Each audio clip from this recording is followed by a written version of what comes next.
Prismatic Evolutions is one of the most anticipated Pokemon sets of all time, but I don't need to tell you that. Right now, you may be feeling frustrated by a lack of availability, secondary market resellers, and just general FOMO, but I do have some good news. I've broken down prior releases, analyzed sets' historical data trends, and have a clear strategy to navigate the hype. What this video is not is a hype piece or contrarian clickbait. This is the Prismatic Evolutions information that you need. So let's start by going over where the market is. Prismatic Evolutions releases January 17th with 5 initial products. The Tech Sticker Collection, MSRPing at $14.99, has a market price of $31.39. That's a 109% premium. The Poster Collection, MSRPing at $14.99, has a current market price of $32.45. That's a 116% premium. Binder Collection, MSRPs at $29.99, has a current market price of $72.54. That's a 142% premium. The Elite Trainer Box, MSRPs for $49.99. It has a current market price of $127.64. That's a 155% premium.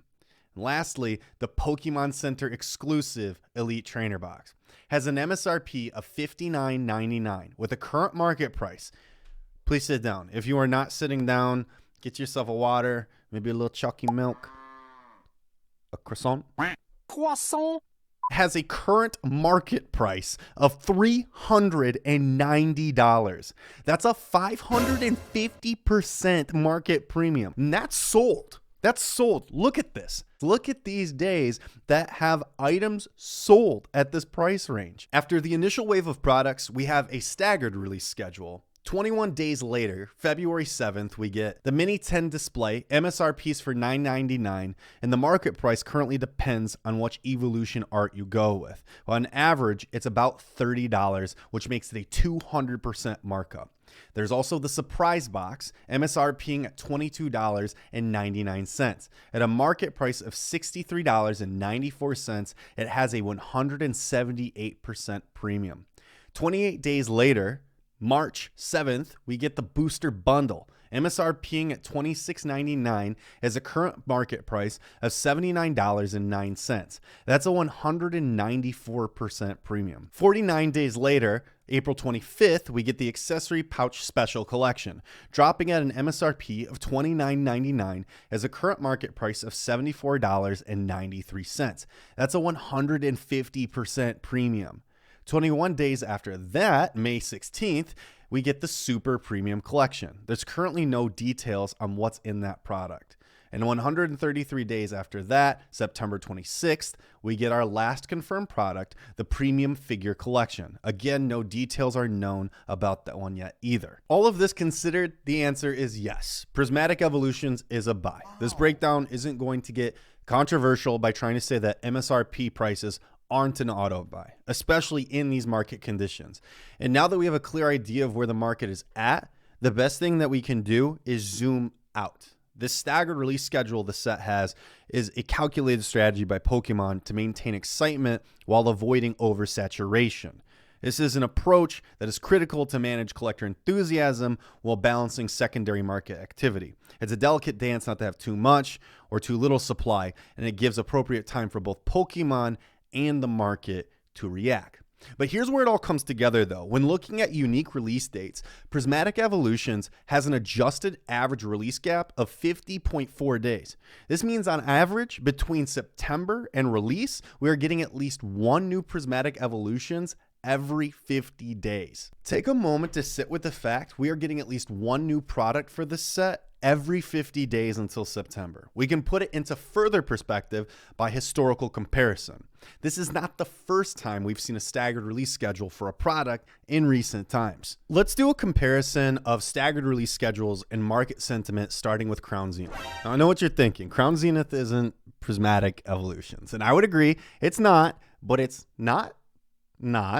We have to remember what market sentiment is. It's how a community feels about a set or product. Get back in the shoes of pre-Crown Zenith launch. Leading into it, Crown had strong hype, widely regarded as one of the best of Sword and Shield, the best new set The new favorite set, the best artwork, you get the idea. There was excitement, it drove FOMO, and Crown was certified hyped. But time is a funny way of changing how we look at things, though. Through continuous waves of product releases for Crown Zenith, that led to market fatigue, where it got to the point that the community questioned the need for more products, resulting in price breakdowns. If you exclude the Sea and Sky Premium Collection, and more on that in just a moment, the adjusted release gap for Crown Zenith is 49 days, the same as Prismatic Evolutions. It can't be lost that Crown Zenith product exhaustion was felt. It may not seem or feel that way for Prismatic right now, but with time, a lot can happen. Look at this chart. This is the price history of the Crown Zenith ETB. January of 2023, the price started at $46.26, but by March it had moved up to $62. Then down in April to $44, back up in July to $56. It trends back down to its all-time low of $31.75 in December. It moves up and down until September of 2024, where it hits $45, and then it gets caught in the rally that we're in now, leading to its current price of $70. This is what a staggered release schedule does. All of the price shifts we saw with Crown, there's a level of confidence we'll see an exaggerated version of this for Prismatic Evolutions. And that's the point of a staggered release schedule. So talking about price charts, let's talk lessons from Pokemon 151 and the path it's taking forward. 151 also had an extended release schedule, but like we saw with Crown, time does a funny thing. Let's take a look at the 151 ETB. From September 2023 to August of 2024, the 151 ETB was flat, range bound between $52 and $62. I'm sure right now it doesn't feel like it was ever this way, but this price history is clear. Since August of 2024, the market has experienced a bull run, highlighting how specific timing and demand surges can ignite interest in products. 151 was never dead, but it spent a considerable amount of time doing a whole lot of nothing. Pokemon made sure not to kill their product by not overprinting it. And it seems clear Pokemon has a better sense of what demand there will be for products and how to keep the market satisfied than it expects, even if it doesn't realize it at the time. As shown by its price history, 151 for the most part met market demand for a good period of time. As another example of printing to market demand, let's look at Twilight Masquerade. From its release in early May through early July last year, Twilight Masquerade sold for around $110. Then it rocketed up to $160. That's MSRP. And there it's been range bound since October. All the while it was going up, there were large sections of the community demanding a reprint, when in reality, it went from being undervalued to MSRP. Why does that matter, and how does it involve Prismatic Evolutions? Pokemon understands demand better than the community gives it credit for, and they have recent examples. It may not feel like it, but after its main print run, as we saw with Crown and even 151, demand will trend sideways, and Pokemon moves to the future. It has to. But that's why there is a role for reprints and late releases. We've explored how Pokemon has given itself a large window to reintroduce reprints if demand remains high. Products like Sea and Sky and Blooming Waters collection demonstrate Pokemon's ability to strategically reintroduce supply if the market needs it. What's being telegraphed with Prismatic, though, is this. Prismatic will be very popular, most likely valued at more than its MSRP for its life cycle. But between the very long staggered release schedule and potential reprint beyond that, and the sets we're getting in 2025, we may actually be looking at enough to satisfy collectors and the market without oversaturating it in the long run. It is not out of the question that Prismatic Evolutions will reach a point trending sideways, the same we saw in the past with 151. What that boils down to is this: 151, Evolving Skies, and every other chase set is going to feel the most pressure and demand after the fact, when supply has dried up. That's when the true pressure sets in. We are at a dried up point for 151 and other chase sets. We already had our long sideways movement for 151. What our price history shows is sideways movement and consolidation around MSRP. Prismatic hasn't even had a release to have an opportunity to go sideways at a fair price. So if you stick it out and are in the hobby during its print cycle, there is a realistic chance that you can get your hands on it. It just may require time. This isn't hopium or copium, we have the price history to back this up. Holding Prismatic to the same long release schedules that we're seeing in Crown and 151, if they released an equivalent product to the Sea and Sky or Blooming Waters Premium Collection for Prismatic, that would be releasing a product at the end of 2026. Like, we're looking and talking about 2027 at that point. And that's not even considering our next point. Prismatic Evolutions has an alignment with upcoming sets. There's great news that Prismatic isn't the only set releasing this year.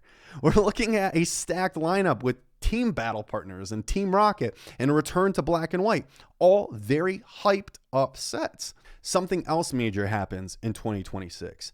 The 30th anniversary cycle for Pokemon. By then, they will likely have introduced another big thing that captures the community's focus and excitement. While it stings now to feel like you're missing out, remember that future products or even reprints will provide opportunities to secure Prismatic Evolutions. In the event, the absolute worst case that you have difficulty buying the set, you might be grateful later that you have funds available for the rest of 2025 sets or the inevitable anniversary exclusive products or whatever curveballs they end up throwing our way. Do not break yourself for this set. I know I threw a lot at you in this video, but seeing so many lose themselves with the set, it's clear there needs to be a navigation strategy, how to mentally and financially stay ahead. So I've got one for you in 5 steps. Number 1, accept it will be very competitive at first. We have to accept that the hype train is way too far off the rails to be reined in yet. Early releases like the ETB and Pokemon Center exclusives will sell out quickly, making it hard to secure them at MSRP, at least initially. There's hope, however, that, and number 2, there are opportunities in the staggered release schedule. We discussed this at length. Later releases and a wide print window provide additional chances to get products. Set your mind to at least 2026 with this set. And if you think you'll feel it's too old by then, that's the point and why the price will meet market demand. Remember, if it's too long to wait until then, it's too much to pay for now. You are going to have the space to find buying opportunities, and that's because of number 3. Future releases and existing sets will ease demand. Upcoming sets will offer fresh opportunities, helping reduce pressure on Prismatic Evolutions. And don't forget, market sentiment changes. We saw Scarlet and Violet completely flip last year. There may be some hidden gems from 2024 that have only had one printing and as a result become ultra desirable. Number 4, patience pays off. Secondary market prices are inflated due to hype. But price corrections will come later, especially if reprints and other products take its place as the must-have item or set. It is a realistic strategy to bet that people's focus will shift as the year goes on. And number 5, stay informed. Be strategic, save this video, and rewatch it on release day if you're feeling frustrated, sad, or just have FOMO. It can be your gut check. Monitor restocks, diversify your focus to other products, and navigate the market effectively. As we saw, 151 had some crazy movement in 2024. I took the time to break down what exactly happened to both singles and sealed products in the suggested video. If you enjoyed what you saw here, I know you'll find the numbers in it really useful. Let me know in the comments how you plan to handle Prismatic Evolutions. If you have any thoughts or disagree, I'd love to get into some discourse in the comments or even make a response video. Until the next video, though, I really do appreciate your time. My name is Chris, and I look forward to seeing you in the next video. Much love and cheers.